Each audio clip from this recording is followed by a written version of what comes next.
Welcome back to AM Northwest. Our next guest has a knack for finding amazing stories about the natural world, and her latest book is no exception. Here to share the passions and obsessions of the tree collectors, we welcome back Portland author Amy Stewart. Good to have you with us. Thank you. Again. Good to be here. The tree collectors. So talk to me. These are people that you've grown to get to know more about, and they have an obsession or a passion about trees. Tell me about that passion. Yeah, you know, I just started meeting people who introduced themselves to me as tree collectors, and I just thought, what a crazy thing to collect. Right. Like, they take up a lot of space. They're really hard to move. Right. If you think a book collection's hard to move. But usually they're focused on maybe one particular type of tree, like they really love Japanese maples, or they love conifers or palm trees. But so once I started looking, I realized there's actually a lot of different ways to collect trees. Right. And people have different ideas about it, but also different reasons why it's made a difference in their life. And that's really what got me interested. Okay, you've talked about too that there are celebrities who collect trees. Whoever knew that? Jason Mraz and Dame Judi Dench, right? What do you know about, in general, some of the people? Let's talk about some of the people who collect trees. Who stands out to you? Well, one of the first people who really convinced me I needed to write this book is a guy living in Boise, Idaho, who collects palm trees. Oh, that's funny. Right, because they can't really get through the winter. No. And so what he does is he wraps his palms in foil blankets and Christmas tree lights. Oh, hilarious. To get him through the snow. And so he says the backyard looks like an amateur sci-fi movie all winter long. Yeah. And I thought, that is commitment. Right. And you also say, too, you can have one tree and be a tree collector. Yes. I interviewed a guy, Sam Van Aken, who will graft 40 different fruits onto one tree. And he's usually working with stone fruit, like peaches and plums and cherries, which in the Pacific Northwest, anyone can do. Like, you could be a tree collector with just one tree, and you just keep grafting different varieties, and that one tree will give you a whole season's worth of different kinds of fruit. Trees make a difference in a neighborhood, don't you think? I mean, I So think that's much. why some of these, where the passion for this comes from some of these people. Right. I mean, yeah, they make a difference in how we feel. They Right. make a difference in even just the temperature. Like right now, it's pretty hot in Right. Portland, but Yeah. it's cool and shady where I live. So that's the trees. One of the most unusual ones is the moon tree, and I want to hear about the story behind Stewart, who took seeds up on Apollo 14. Right, and this is a Pacific Northwest story because he was a smoke jumper in the Pacific Northwest.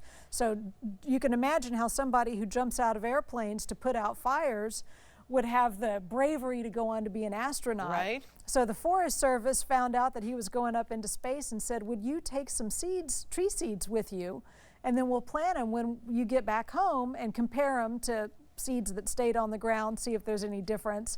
Mostly it was like a feel-good sort of science. Right, totally, I get it, but still. But now those moon trees that went up into space, they're planted all over the country.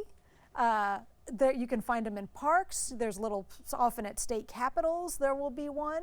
The nearest one is in Olympia, right? At the state capitol? They've got one. Yeah. Yeah. So you find them all over. But they don't look any different. No.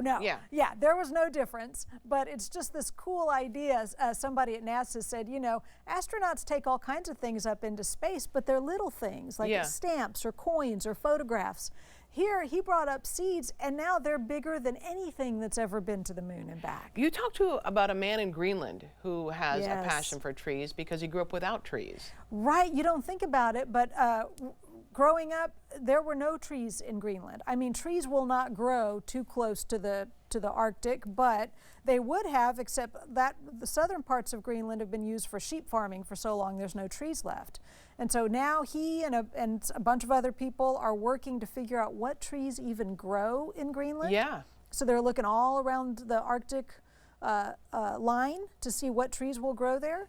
And then it'll be for the next generation to decide what those trees are for. But you have to take the first step and just even see what'll grow. Navajo peaches. Talk to me about Navajo peaches. Yeah, so the Navajo people were big peach farmers. And when the U.S. Army... Oh, I didn't know that either. Okay. Right, and when the Army pushed them off their land in the late 1800s, the Navajo Long Walk, you know, they were pushed off their land, and the Army came along behind them and cut down their peach tree orchards. really to destroy their way of life and make it so they had nothing to come back to. Oh, no. Right. But this young woman, Reagan Whitesalusi, one of her ancestors stayed behind and preserved some of those peach trees. And so today she's working on growing out those peach trees again so the Navajo people can restore their orchards. I love it. Yeah. Then there's W.S. Merwin, who planted a tree almost every day for about 30 years. Yeah, so he's an amazing poet. He's been the poet laureate, and he moved to Hawaii and bought this ruined piece of agricultural land, the ruined sort of pineapple farming, and realized that it could support palm trees from all over the world. So that became part of his practice. Like, his poetry is very much about nature, and planting trees was very much part of his daily practice of writing poetry. And then Enrique Castano, who loves bonsais. Yes, right. He lives in Mexico, which is cool because he's actually using native trees of Mexico to do his bonsai with. Right. I mean, I didn't know they could be as small as 2 inches and then as tall as, what, 80 inches tall? Yes, there are bonsai artists who just specialize in micro bonsai that might only have 3 or 4 leaves, and that's actually a whole subspecialty. But then, yeah, there are upwards of a few feet, maybe even 5 feet in height bonsai, and people have their little specialization. Oh yeah, that's an obsession right there. I love it. All that artwork, the watercolor, is your artwork. Yes. And tell me about working that into the book. Why was that important to you? I wanted the book to have kind of a handmade feel to it. And I wanted all the people to sort of look like they all lived in the same world together. Oh, that's perfect. And I felt that by illustrating it, and also I hope there comes across a sense of affection, my affection for them in the portraits. Right. Yeah. And you have you're a tree collector, but you live in a condo, right?